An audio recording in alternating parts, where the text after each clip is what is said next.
Welcome to Smart in the City, the Babel podcast where we bring together top actors in the smart city arena, sparking dialogues and interactions around the stakeholders and themes most prevalent for today's citizens and tomorrow's generations. I am your host, Tamlin Shimizu, and I hope you will enjoy this episode and gain knowledge and connections to accelerate the change for a better urban life. Smart in the City is brought to you by Babel Smart Cities. We enable processes from research and strategy development to co-creation and implementation. To learn more about us, please visit the Babel platform at babel-smartcities.eu. So, welcome back to the podcast. I hope you all had a very rejuvenating holiday break. To bring you all back into the flow of the podcast, we have the very first episode of a special collaboration with one of Babel's EU-funded projects called SMCNetZero. About SMCNetZero, so the SMCNetZero Collaboration Network supports small and medium-sized cities to achieve decarbonization through co-creation, knowledge building, and digital resources. So we're going to be doing a bit of a series, but it will be spread out over the coming year or so. So this will be the first of the series. You get a little taste, and then you're going to have to wait a little bit. But with me today, I have a wonderful crew for you to introduce the project. I have 3 project partners from SMCNetZero, and I would very much like to introduce you to them. So first up, sitting next to me, a pro of the podcast. It's her 3rd time on here. We were just talking that we think I think she's the person we've had the most on the podcast so far. So it's Nikita Shetty, my lovely colleague who is our UK and Ireland lead for Babel. So welcome, Nikita. Glad to be here again, Tamlin. Thank you. Glad to have you. And next up, I have Graham Coakley. He's a partner at Urban DNA in the UK. Welcome, Graham. Thanks. And last but certainly not least, we have Rebecca Walsh. She's EU Projects Officer for the Southern Regional Assembly in Ireland. Hi, Rebecca. Hi, thanks for having me. Absolutely. So if you've listened to the podcast, you know that we always start off with a little bit of a teaser question to get going. And this is an old favorite. And so it is, in the city that you're sitting in right now, so the city that you live in, if it were an animal, which animal would it be? Nikita, I'm making you go first. While I keep coming on the podcast, this is not my favorite part of the podcast. I would say horse for Stuttgart. I'm based in Stuttgart, and the name of the city was also derived from horse. So I think because there was a lot of horsing activity around, there still is. So I would say a horse. Good answer. Good, Rebecca. You're the next victim. What would you like to pick? So I'm in Waterford City, in Ireland. So I think I would pick a seahorse. It's Waterford, so we're on the coast. There's a lot of water. We've got the river. Also, we're most famous probably for Waterford Crystal, and the logo is also a seahorse. So, yeah. There you go. Perfect. I haven't had that answer yet. I don't think yet. Oh, great. So good. Good choice. Graham? Try this one for size. So a meerkat. Okay. You have to first say where you're located. Yeah, so I'm based in a boyne. A boyne is probably something that nobody will know. It's a very, very small village rather than a city in Scotland. And I would say it's a meerkat. Because it's intriguing, it's agile and swift in motion. I'm going to have to look up videos of meerkats to prove this validity, but good answer. I've also never had that one. I actually have never had any of them, I think, before. So good. Some original answers. So now that we're all warmed up, I would love you all to tell the audience a bit about your backgrounds. Who are you? Where did you come from? What led you to your role today? So Rebecca, I'd like to hear from you first. Sure. So I guess my previous roles have all been quite varied. I've worked in sales, communications, events. I've traveled a bit. So actually a lot of my previous roles were kind of anchored in tourism and travel, which is great. I'm pretty new to EU projects. I started my role with the Southern Regional Assembly in February. So I'm loving it. I am working on SMCNetZero. I've got another project, Robin, which is focused on the circular bioeconomy. So it's all incredibly interesting. I'm really loving it. Cool. Really interesting background. So Nikita, please tell us.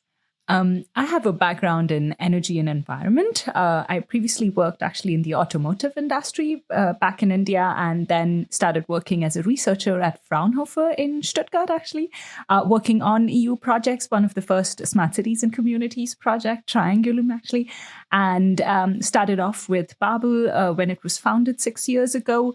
I focus a lot on working with public sector organizations across Europe, focusing a lot more in UK and Ireland on supporting them in their decarbonisation journey, in their smart city journeys.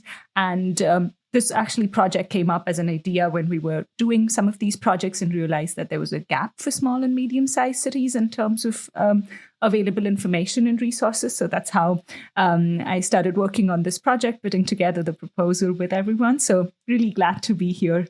I remember those initial conversations that we had too about this project. So it's always really cool when you see it happening from very beginning stages. So good. And Graham, I would love to hear your background. Sure. So I guess, an important thing, I'm a Scotsman, and we always tell the truth.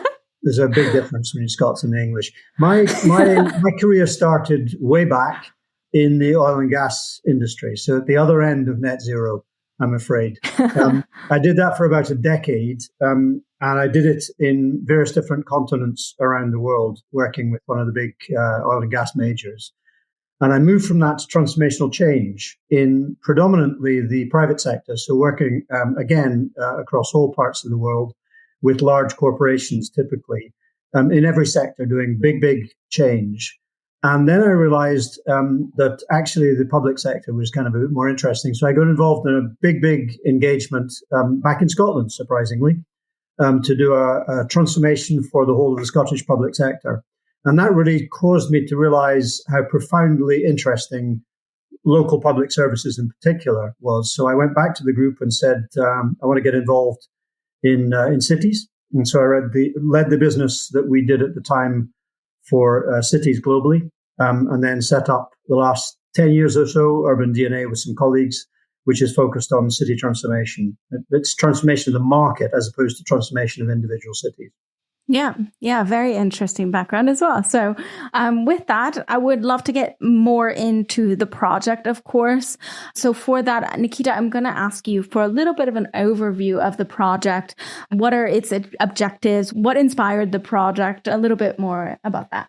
Happy to kick that off. And Graham and Rebecca, feel free to jump in there. Actually, a lot of the project ideation, when we looked at a funding call that was from an Horizon Connect program, so not really traditionally the programs which focus on supporting cities. It was more general extending network kind of project program. And we had this need that there were many cities, especially small and medium-sized cities, who were lacking support in their decarbonization journey. They had unique challenges which weren't being addressed, and they weren't included in many of these pilot European projects.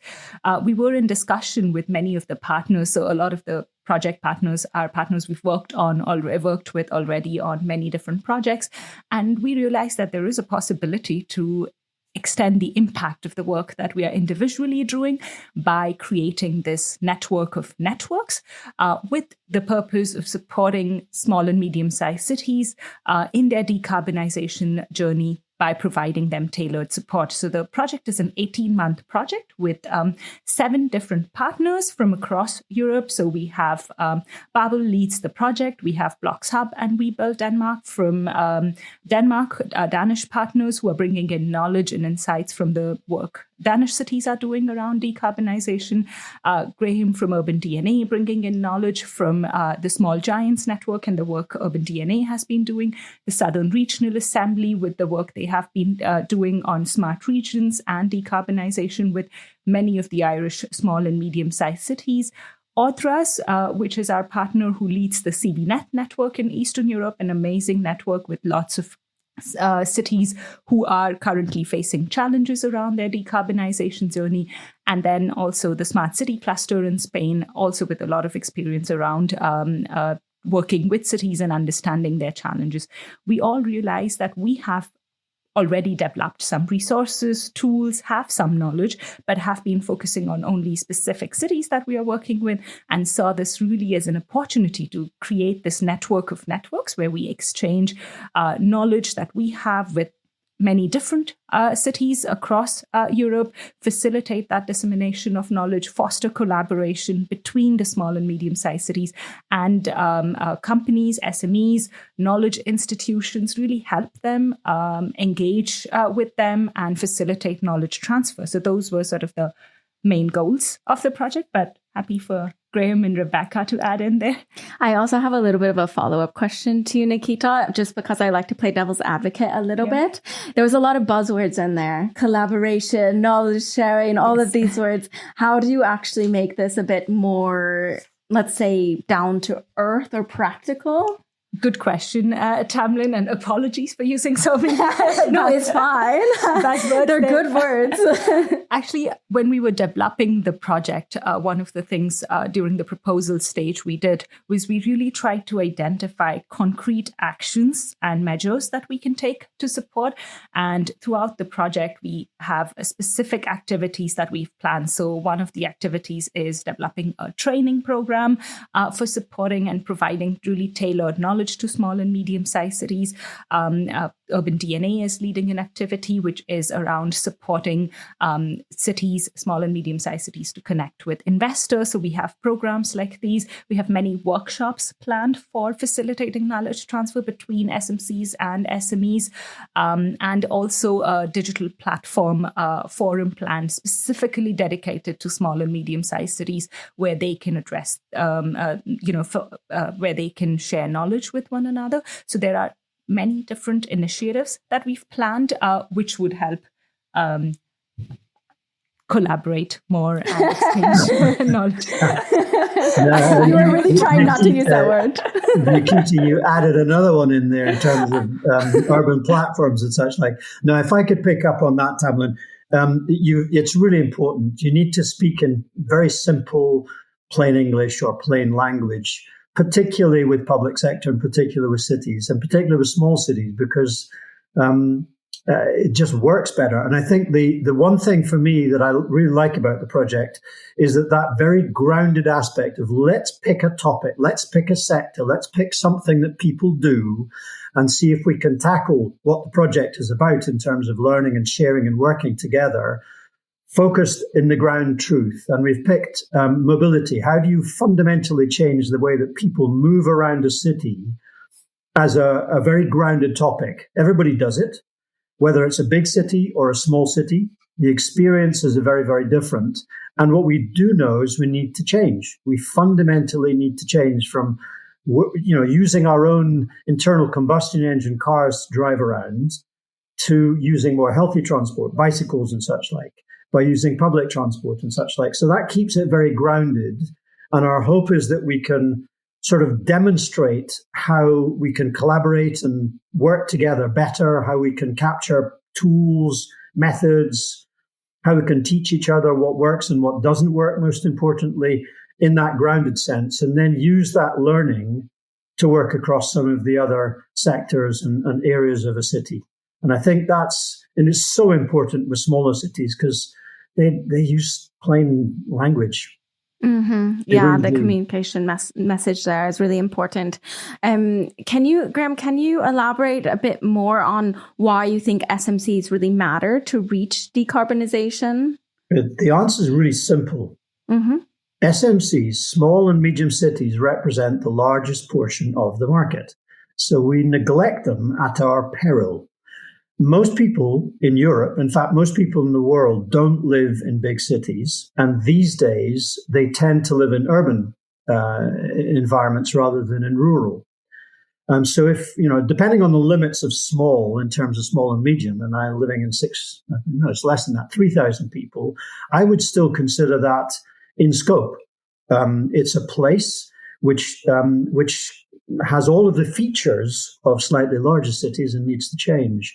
And if you add up all of those small places, then they actually represent by far the largest part of the market. That's point number one.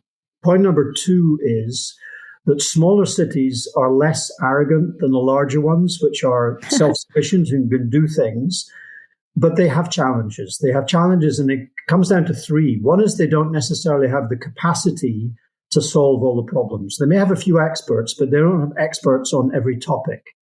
The second thing is they don't have access to money, and money matters more and more these days. So it's a capacity constraint, it's a money constraint, and the third constraint is they have difficulty engaging the market, the supply market. If you're in the market in industry, big cities are great because you're going to get more business with them.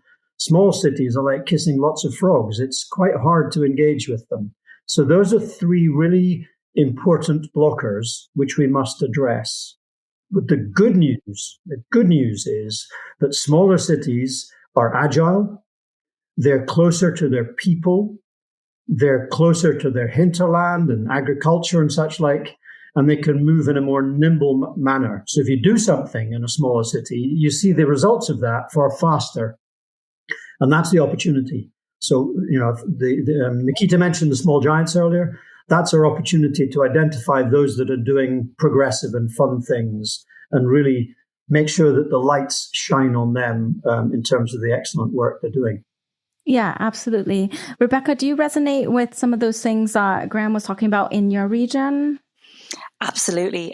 From speaking to a lot of the cities in the southern region of Ireland, their challenges are the same challenges as, other cities. And I think this project in particular, the activities that have been set out really do target a lot of those big challenges. Funding, as Graham said, is huge, and it was one of the first things that most of the cities said first. It was their biggest challenge. Yeah, exactly. And so, through the digital platform, the project plans to, create a fund finder, and telling any of the cities that I've spoken to about it that they were super engaged. They were super excited about that. They thought, how is it going to be easier for me to find money? So that was one thing that was, definitely a big hit. Capacity, people don't have the time, the people, the resources. And so I think in terms of giving real life experiences and showing them best practices and showing what's been done, through the site visits, we plan to do a lot through kind of capacity building, matchmaking, connecting, getting the right partners. That's a real struggle, again, as Graham said. And so, connecting SMCs with SMEs, who they might not have known about before. Through the innovation workshops we plan to do, hopefully we can provide solutions. Yeah. I'm really interested to see how that all works out. And Nikita, what do you think are the main challenges towards decarbonization that SMCs are facing? Do you think it's the money? What else? What else is it? Yeah, I would agree with the points that Rebecca and Graham already mentioned, that funding is a challenge and often one of the first ones to be highlighted. But of course, as they secure funding, there are other challenges that come along the way. I think having skilled workforce is an important challenge. So resources, having capacity, but also having the right kind of capacity. We currently supported actually one of the cities in Ireland in securing, one of the small and medium-sized cities in securing financing for their net zero. And now they are actually also struggling to kind of fill the open positions who would actually support in the delivery of this work. So having skilled workforce who want to live and work from there is also a challenge that they face. The second part is definitely economies of scale. So, the demand is much smaller when you think about the number of, say, bike sharing systems that they want to put in place, or smart meters they want to have installed and so on. So collaborating with other cities is still not that easy. While everyone sees the need for it, there are still challenges around bringing all of this together. So I think that is definitely an important challenge. Another challenge that I think is key with small and medium-sized cities is the transportation infrastructure. So in many cases, people commute to bigger cities for work and commute regularly in and out of the city. So there's longer distance travels. Of course, this has changed quite a bit with COVID and hybrid working environment. But in many of these cases, having sustainable transportation infrastructure, which can really cater to the varying needs, is challenging while providing the accessibility and the comfort that you get while owning a car. Mobilizing the private sector, which is something Graham mentioned already, and I think definitely a challenge. We've come across cities we've worked with where they've put out tenders and not gotten any response to these tenders back. So having a market and having access to the market who are looking at these tenders from small and medium-sized cities is also a challenge when it comes to decarbonization, because you want new and innovative solutions. But many of these SMEs or startups that are working on these areas might be in bigger cities, might struggle with procurement regulations, which they have to address while working with smaller cities. So I think all of these challenges come together when they're looking at decarbonization. That's a lot of challenges. It feels like a lot, right? Yeah, that's the reality of cities. I mean, the reality is it's a very complex environment with an awful lot of challenges. And unfortunately, the gap between the understanding in the industry of the sorts of policies and challenges of cities, there's a big gap between industry's understanding about what cities are. That, I think, is another significant gap between those two. So this project is about trying to close the gap between, I guess, three parties. One is industry, two is cities, and three is the investor. If we can start to tighten and have a common language, have a means by which they can communicate, then they'll be able to deliver for citizens, which is what matters. Yeah, very well put. And Rebecca, so you mentioned it before on a little bit of these challenges that Graham mentioned, but maybe also going back to what Nikita had just mentioned, this mountain of challenges that we're facing. How will the southern region in Ireland, how will you? Which are the priority challenges that you're trying to tackle with this project? Yeah, I think best practices will be huge, because a lot of all of the cities in Ireland are currently writing their climate action plans. That's kind of the first action, the first step that they're taking right now. And so once they finish those will be completed in 2024. They will want to start taking action. And so looking to other cities who have come up against these challenges previously will really be able to help where they start. As well as that, the funding, particularly for small cities, larger cities find it easier. And so that was really a key area that came up when speaking to my cities in particular. So another challenge, again, that Nikita also touched on already was the skilled workforce. And it was something that was mentioned across the board. Once everyone in Ireland in particular has finished these climate action plans, they're all going to be looking for the same suppliers. They're going to have similar actions. And that was one worry, that there's not going to be enough people to help. Are things going to be delayed because we only have a small number of SMEs to help with these challenges? It just goes back to capacity, resources. Everyone has the vision and everyone wants to do these actions, but is it going to be possible to do them with the workforce that we have? Yeah, very good points. And Graham, Rebecca mentioned that basically there are the best practices exchange is really important for the southern region. What do you think is the best way that this project can help facilitate those best practices?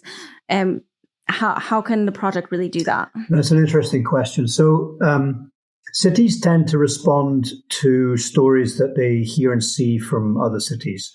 So they don't trust, they trust other cities. They don't necessarily trust industry. Quite often, unfortunately, come up with very good answers. So that aspect of being able to show, I always hover between best practice and good practice. I think good practice is sensible. Best practice sort of tries to say I'm doing better than. So good practice for me is a sensible way, a pragmatic way of tackling things. And by being able to describe what it is, and also importantly, how did I do it, is really important. The opportunity for smaller cities, and it picks up on something that Rebecca says in terms of capacity, is if we can understand and get cities to focus on their commonalities as opposed to focus on their differences, then they can actually come up with functionally common solutions for shared challenges. If you have functionally common solutions for shared challenges and you can package those up like in Lego, then you can effectively do something and show it, and it becomes something that can be adopted or adapted in another city. It's not one size fits all.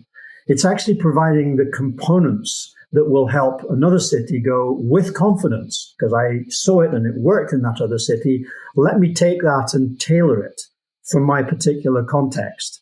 And that's the working together bit, the collaboration bit, which is so vital. That's the building of capacity. That's the sharing of tools to try and actually help this community work together to, I hate this term, you'll hate this term, I use it a lot, I'm afraid, demand aggregation. So how can you get economies of scale? By aggregating demand amongst small cities. The perception is that you can't do that because, we're not paid to collaborate. The procurement rules stop us from doing that. There's perceived barriers quite often more than real barriers. And recent discussions I've had internationally on this does reinforce that actually a lot of the barriers are fake. They're assumed. And if you just press and push at them, there's ways around. So I think particularly the public sector is stretched, is strained, and doing anything on the periphery different. You're not motivated to do that necessarily. And unfortunately, we have to we have to explore different ways of doing things. And I think that's going to be one of the biggest struggles that we face moving forward, not just in this project, but just in the overall market. Yeah, and going off of that also, I was wondering if, Rebecca, you can comment a bit on what are your limitations, or as Graham might say, your assumed limitations, or potential limitations of the SMCNetZero Project, considering all the ongoing challenges of the SMCs. Yeah, well, Graham kind of touched on it as well, but I think, again, one of the biggest challenges was lack of capacity. And so there's a worry, or, I certainly would have a worry that cities and SMEs will say, oh, it sounds like a great project, but I just don't have the time. And, if they could engage, we could provide the solutions and we could offer the help. And I've seen it already with some of the cities that I've reached out to. They said, it sounds fantastic, but I just don't have the capacity. So that is a limitation that is potentially out of our hands. But yeah, as Graham said, maybe we need to push a little bit harder, because we do want to offer solutions. We do want to offer help. Another challenge, again, is kind of the legislation, regulations, procurement processes. I think we may be limited in what we can change. Certainly, I would love to hope to offer best practices or success stories. But I think it will be limited in how far we can go with that. Yeah, absolutely. Actually, Nikita, I have a follow-up on that. You're very accustomed to cities saying, I don't have time, right? What is your response?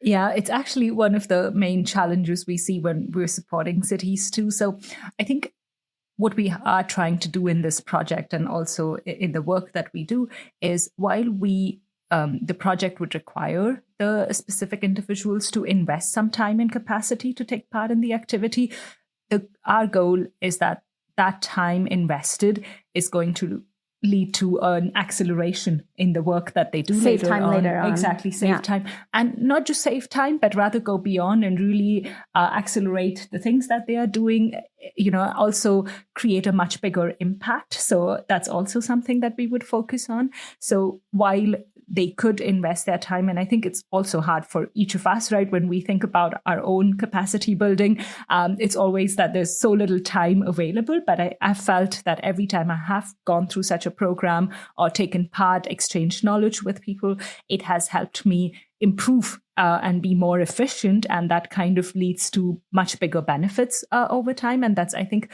also taking your point there, Rebecca, I think something that we need to make sure as we communicate the project activities too, that we really clearly highlight the benefit that it's going to bring and how it's going to make life easier in future because of the resources we are creating, also the tools that we're giving access to. But I think that's a homework point for all of us to take from here. Yeah, absolutely. And also, as we approach the conclusion of the discussion, I'm wondering if you can kind of walk the listeners a little bit through the milestones. Also, like already achieved, although I know it's a new project, but also some of the next steps in this journey. We started off 6 months ago, less than 6 months ago. So we're still in the process of developing many of the activities.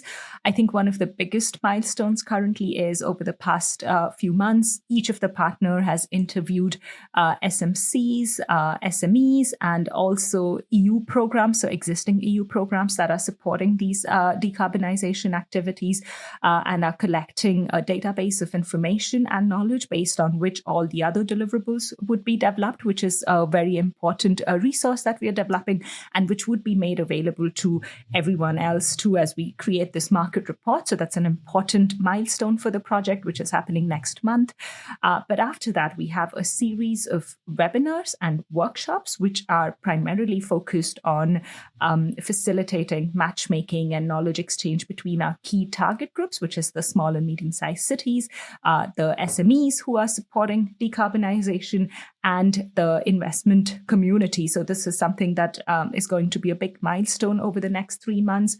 We are also launching a digital forum with tools, including the funding matcher tool that Rebecca mentioned earlier, and a catalog of, as Graham mentioned, having good solutions and good practices. So having that kind of knowledge. So we are collecting this information now specifically for small and medium-sized cities, because that's something which we clearly see as a gap. A lot of the good practices shared across many of the different portals and so on, also on the Babel platform currently, are tailored to bigger cities. And it's important for small and medium-sized cities to also see that there are success stories of which other similar sized cities have done. So that's also something that we are currently focusing on and will be soon launched very soon. Did she miss anything? Nothing. Covered the bases. Okay, good. And now I like to also allow a little bit of open floor for anybody that would like to take it. You don't have to, but I always like to give you the opportunity now. Maybe I missed something in the questions. Maybe you really thought, oh, this idea, I really need to make sure the listeners know about this. Does anyone have any additional comments before we close out the main interview part? I had a really... Sorry, no, go ahead, Rebecca. It was very brief, and it was just because you had asked me about the limitations. I am aware of that, but I think, when putting the project together, that was thought about, and so I wanted to also mention, we're going to be doing podcasts and blog articles. So although we would hope to engage, cities and SMEs in all of the training, in all of the innovation workshops, we will have podcasts and articles that if, you can't attend an hour and a half of a training, you could just listen to a podcast on your way into work. And then hopefully you are, getting engaged, getting some information, and it might lead cities then to coming to the digital platform or maybe coming to a training afterwards. So, there's smaller ways to engage with the project as well. Yeah, listen to the podcast. Thanks for that promotion of the podcast. I always say that the podcast is great for busy people because you can do other things while you're also listening. Ideal. So, yeah, exactly. Sorry, Graham, you also had something? Yeah, I was just thinking the question of from most of these cities will be, what should I focus on and how should I do it? And the simple answer to that is, there are two areas in terms of climate and such like you can make a big difference. One is around mobility and the second is around the built environment, so buildings. So those are two areas. The solutions around those, if we can get the cities together to discover and create together what tools and what approaches work or do not work, then that's the podcast, the webinars, that's the stuff that we'll be doing to actually tackle those two big areas of improvement. And I think the second thing, it goes back to something Rebecca mentioned. Everybody's developing a plan. That's all very interesting stuff. And these tend to be long documents that go on the shelf and nobody reads them. I think one of the most important things that a small and practical, pragmatic city needs is a simple visual roadmap. If we can say, what do you work on? These two big areas will make a big start. What are the logical things that you will do? And actually describe that as a roadmap, then that'd be really helpful. Produce those simple products, share them amongst the cities, start to actually open that up to the SMEs, and then we're starting to get people trusting each other, changing the mindset. And at that stage, I think people will take the choice to take the time rather than say they don't have the time, because they see the value from it. And that value is very real. And in financial terms, it's double-digit savings or benefits. It's not small single-digit, it's double-digit, and it can be very big double-digit benefits. So there's a real potential, particularly for the smaller cities, to work together. And it makes the market better for the smaller businesses. So it's a win all around. And I think, back to, there's a limited amount that this project can do, but there's a lot if we connect with other initiatives that are around to make it simple, to make it clear how, if I'm a small city in any European country, how do I actually access that knowledge across Europe? How do I compare context? How do I compare what they've done and learn from the ones that make sense? And understanding what vehicles will help with that is really important, which is why I think this project is practical, focused, and will add value. Very good point. Maybe just to conclude there, and as Graham mentioned now, the goal really is to create this network of networks to make all of this information accessible, right? So I would just say, if you're listening in and are a stakeholder, any kind of player in the whole decarbonization value chains, a city, a small and medium-sized city, or a tool provider, a solution provider, or anyone who has something interesting to offer in this field, please reach out to us. You can join our website, go to our website and find the information on how to reach out. And that's the best way, because our goal here really is to make all of this resources and information that already exists, because we know there's so much that's already available to support cities in their decarbonization journey, make all of this accessible. So please reach out if you have something interesting that can help cities in their decarbonization journey. We would love to feature you and spread the word. Yeah, absolutely. We'll link that in the show notes as well, so that you can easily find it. With that, now we're going to move on. No, we've been having fun already, but now we're going to have even more fun. It's a segment that we like to call Roll with the Punches. My favorite, and the one I try to do for every interview, but my podcast coordinator doesn't let me do it for every interview. Roll with the punches. Answer this or that questions quickly and with your first instincts. So don't worry, it's very fun. You're basically just going to answer questions as they come at you. And then at the end, you can kind of explain your answers as you'd like. And you're going to go in this order. So Nikita, you'll answer first as the veteran of this. Thank you. I was going to say old, but veteran's not better. the right word, yes. Then Graham, and then Rebecca. Okay? All right. Are you ready? Yep. Yes. Okay. Coffee or tea? Tea. Coffee. Coffee. Good. Data sharing with neighboring cities or independent local data analysis for policy making? Oof. That's difficult. That's difficult, but I'm going to go with data sharing with neighboring cities. Same from me. Same. Next question is Ireland in the spring or fall? But Graham, you can answer for Scotland. I was going to add summer there, but I would take spring if that's not it. Definitely spring. Fall. Good. Small or medium-sized cities? Medium-sized. Both. Small. You can't pick both. Graham, it's against the rules to pick both.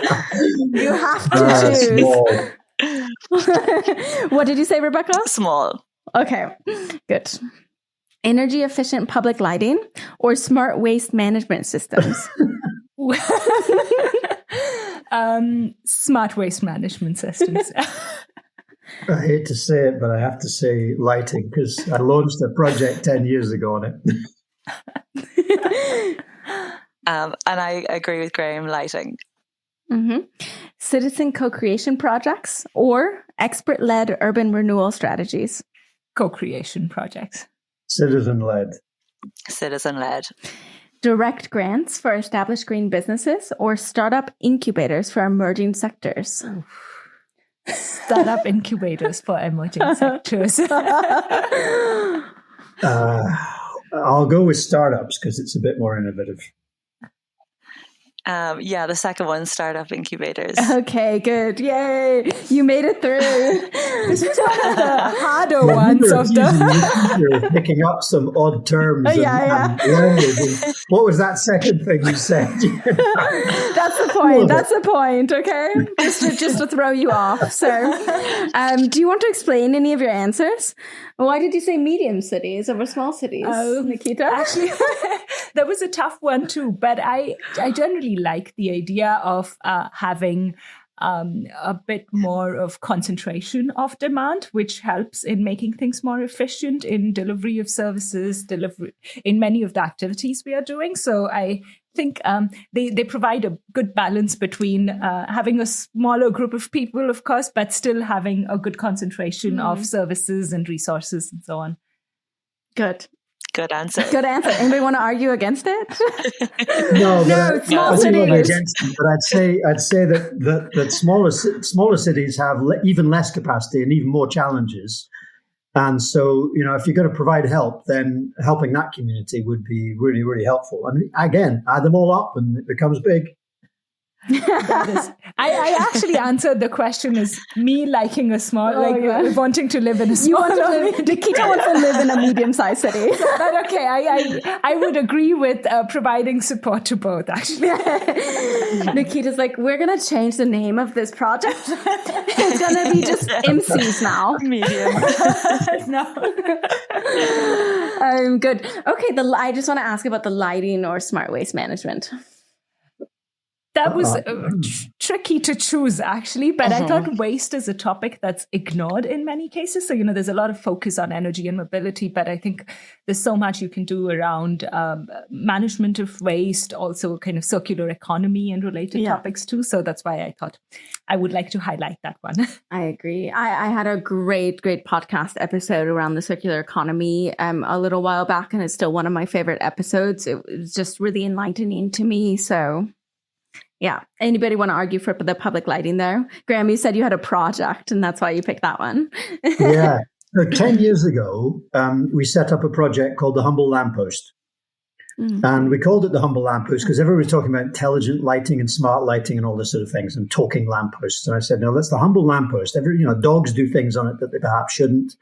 And people complain because the lights go out. And the intention was to launch a project across a number of cities so that you could get economies of scale. Cities currently buy lighting and smart lighting in incredibly small volumes. And if you increase the volumes, you get big, big discounts. So the thinking was it was going to be a quick win. That was back in 2014. And we still haven't managed to tackle this. And it really puts the point about how do you get cities to work together around things under stress and strain. The idea was to do something on a dead simple piece of infrastructure, which can be really multi-purpose to do lots and lots of different things, and quickly move to something else, which is harder, like waste or mobility. We still struggle with the simplest of things. And there's a lot of learning in behind that, a lot of learning. So I don't know. I mean, that again reinforces the complexity of change. Good. Any other justifications need to be made? Otherwise, okay, good. Otherwise, we move on to our last and final question. It's the question we ask every single guest that comes onto this show. And it is, to you, what is a smart city? Rebecca, would you like to go first? Sure. A smart city to me, so I guess I think about data and technology, efficiency and enhancing the lives of, the city inhabitants. I more so than maybe that, I guess maybe the fundamental idea to me would be to create smart solutions that are going to offset and help the effect that urbanization has on climate change. Yeah. Absolutely. So it's more leaning in the climate direction for you, yeah? Yeah. Mm-hmm. I mean, I think about, reducing traffic congestion, and I think about, reducing energy usage. But I think, overall, yeah, it's towards climate. Yeah, and absolutely.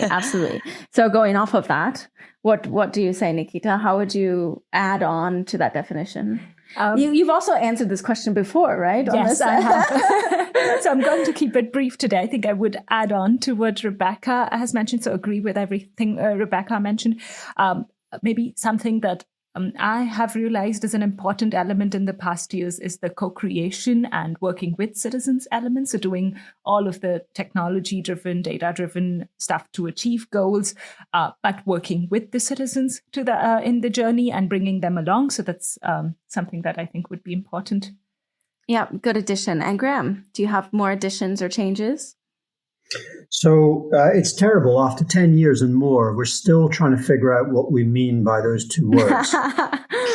Yeah. We haven't even figured out how to define a city, to be quite frank. So a few quick answers to that. The first is it's a journey. It's not a destination.